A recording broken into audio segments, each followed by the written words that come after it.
Apakah kamu tahu pahlawan nasional Indonesia yang satu ini? Sultan Syahrir di usia mudanya beliau berhasil menjadi Perdana Menteri pertama Indonesia loh. Namun, apakah kamu tahu peran apa yang beliau lakukan untuk kemerdekaan Indonesia? Bahkan, beliau juga berhasil membawa nama Indonesia ke kancah internasional. Ayo kita cari tahu lebih banyak mengenai profil Sultan Syahrir. Sultan Syahrir adalah seorang politikus dan pemimpin revolusi kemerdekaan Indonesia. Beliau lahir pada tanggal 5 Maret 1909 di Padang Panjang, Sumatera. Beliau menjabat sebagai Perdana Menteri pertama Indonesia dari tahun 1945 hingga 1947. Ia adalah seorang organisator nasionalis utama di Indonesia pada tahun 1930-an dan 1940-an. Warisan Syahrir di Indonesia sedang direhabilitasi secara publik dan ia dianggap sebagai bapak pendiri, pemimpin humanis, dan negarawan. Pemikiran, gagasan, dan semangatnya masih relevan saat ini ketika Indonesia menghadapi tantangan global dalam organisasi dan perekonomian. Pemikiran, gagasan, dan semangatnya masih relevan hingga saat ini ketika Indonesia menghadapi tantangan global dalam demokrasi dan perekonomian.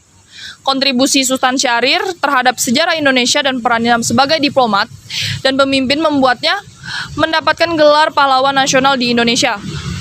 Kehidupan dan karyanya terus dipelajari dan dirayakan sebagai bagian dari kekayaan sejarah Indonesia. Baik, dari kesimpulan yang didapat, jadi pengorbanan seorang Sultan Syahrir yang bisa memberikan semangat serta rasa toleransi untuk rakyat Indonesia dalam era menghadapi masa demokrasi ini sangatlah berguna. Jadi pengorbanan beliau juga dapat membuat rakyat-rakyat Indonesia menjadi lebih semangat dan menjadi bertoleransi gitu dalam kebaikan yang baik untuk Indonesia. Sultan Syahrir menjadi Perdana Menteri Indonesia pada tahun 1945. Selama masa jabatannya, ia terlibat dalam menyusun dasar negara dan menghadapi berbagai tantangan, termasuk menghadapi situasi politik yang kompleks dan merumuskan kebijakan pemerintahan. Sultan Syahrir juga berperan dalam perundingan internasional yang berkaitan dengan kemerdekaan Indonesia.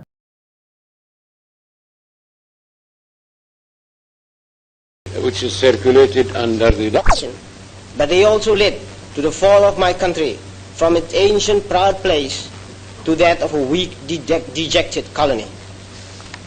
Long after we as a people had, so to speak, disappeared from the face of the earth, the general political awakening of Asia, the rebirth of the Orient, also affected us.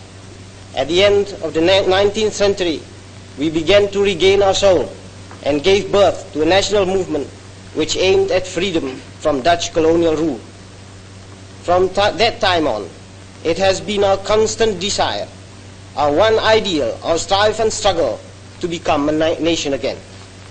In 1918, our national movement gained great strength, and the desire to free Indonesia from Dutch rule had become universal.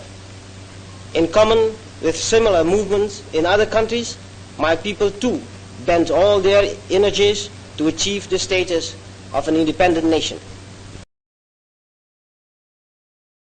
Dan selama menjabat sebagai Perdana Menteri, Sultan Syahrir aktif dalam kegiatan politik, menulis di majalah, dan mendirikan Partai Sosialis Indonesia pada tahun 1948. Ia juga mendesak Soekarno dan Hatta untuk memproklamasikan kemerdekaan pada 15 Agustus 1945. Selain itu, tulisan-tulisannya dalam perjuangan kita membuatnya tampak berseberangan dan menyerang Soekarno setelah masa jabatannya sebagai Perdana Menteri. Sultan Syahrir terus terlibat dalam politik dan mendirikan Partai Sosialis Indonesia.